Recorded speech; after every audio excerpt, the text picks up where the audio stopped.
പോലീസിൽ അറിയിക്കുക എന്നതിനപ്പുറം നമ്മളെ കൊണ്ട് എന്ത് ചെയ്യാൻ കഴിയും മോളെ? ഇതിന്റെ പിന്നാലേക്ക് നമ്മൾ അന്വേഷിച്ചു പോയാൽ അത് വലിയ തലവേദനയാവും.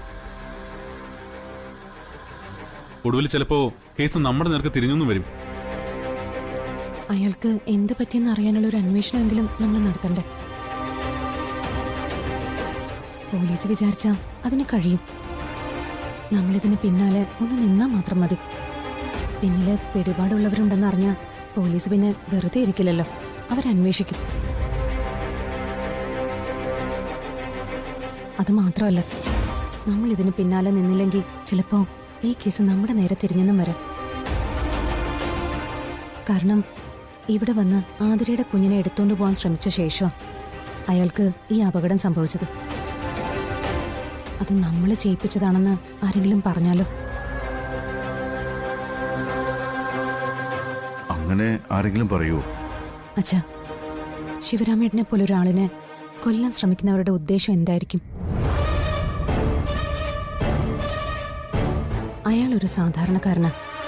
അയാളുടെ കുഞ്ഞ് നമ്മുടെ കയ്യിലുണ്ടെന്നും ആ കുഞ്ഞിനെ കാണാനാണ് അയാൾ ഇവിടെ തിരികെ വന്ന് ജോലിയിൽ പ്രവേശിച്ചതെന്നും അയാള് ആരോടെങ്കിലും പറഞ്ഞിട്ടുണ്ടെങ്കിലോ?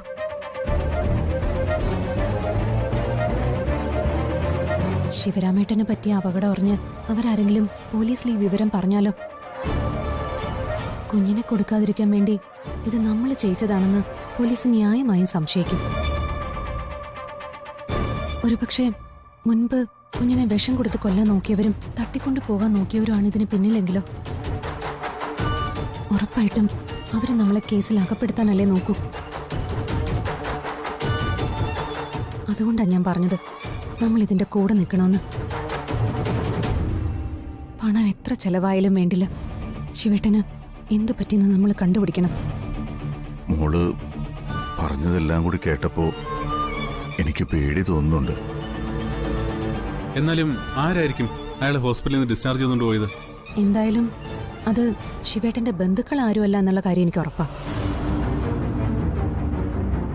കാരണം ബോധം വന്നപ്പോ ശിവേട്ടൻ ആദ്യം പറഞ്ഞത് ബന്ധുക്കളെ ആരെയും കാണണമെന്നല്ല, എന്നെ കാണണമെന്ന. അയാൾക്ക് എന്നോട് എന്തോ പറയണമെന്നുണ്ടായിരുന്നു. അത് ഞാൻ അറിയരുതെന്ന് മറ്റാർക്കോ നിർബന്ധമുണ്ടായിരുന്നു. അവരാ ശിവരാമേട്ടനെ കൊണ്ടുപോയത്.